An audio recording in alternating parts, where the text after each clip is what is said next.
was a noisy Prime Minister's Question Time, but what the camera doesn't always show you with its angles is how many empty seats there were on the Tory benches. That's how Tory MPs show their dissent, their dissatisfaction with the leader, simply not turning up for that. They did turn up for a private meeting with the Prime Minister. That was packed, a meeting that only ended an hour ago or so.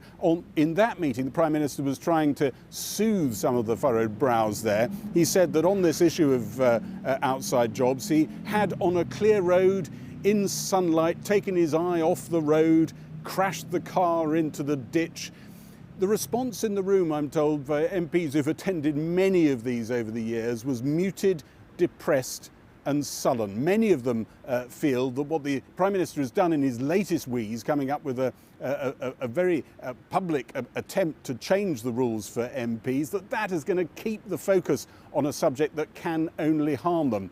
As for this whole package of reforms that he is now pushing, one particular element of it, the whole idea of capping the hours that MPs do outside, well, that seemed to get cross-party challenge in the House of Commons today. All sorts of people saying that won't actually work. So it doesn't look as though his reform package will survive intact, and certainly his political capital is not surviving this saga intact.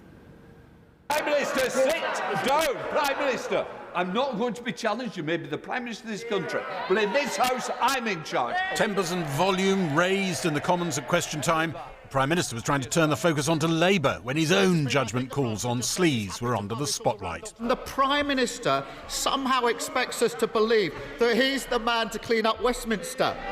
He led his troops through the sewers to cover up corruption, and he can't even say sorry. His own misconduct, Mr. Speaker, is absolutely clear to everybody.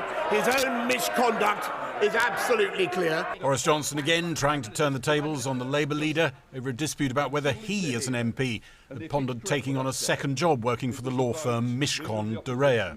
We can't or cannot accuse somebody of misconduct. Mr. Speaker, I refer to the right honourable gentleman's misconduct, because that is what he's guilty of. That is what he's guilty of.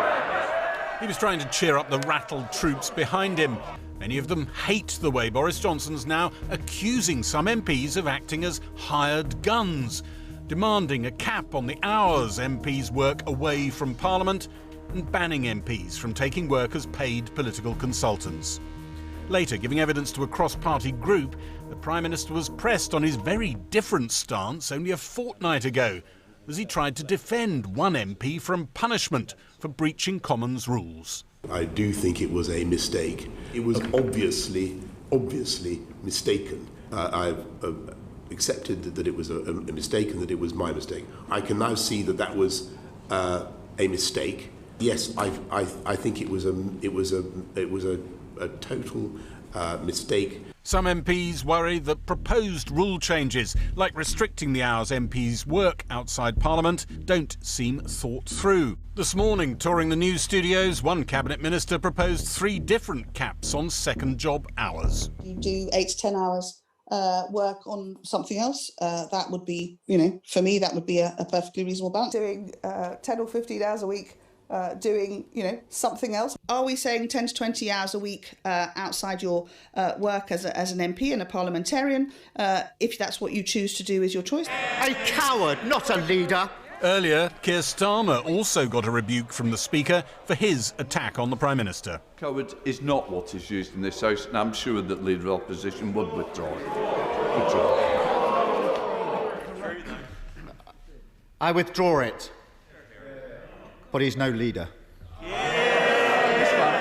One former Cabinet Minister said the Prime Minister's interventions on MPs' second jobs had united his parliamentary party. New arrivals and old hands are harmony as they attack Boris Johnson's conduct over this affair.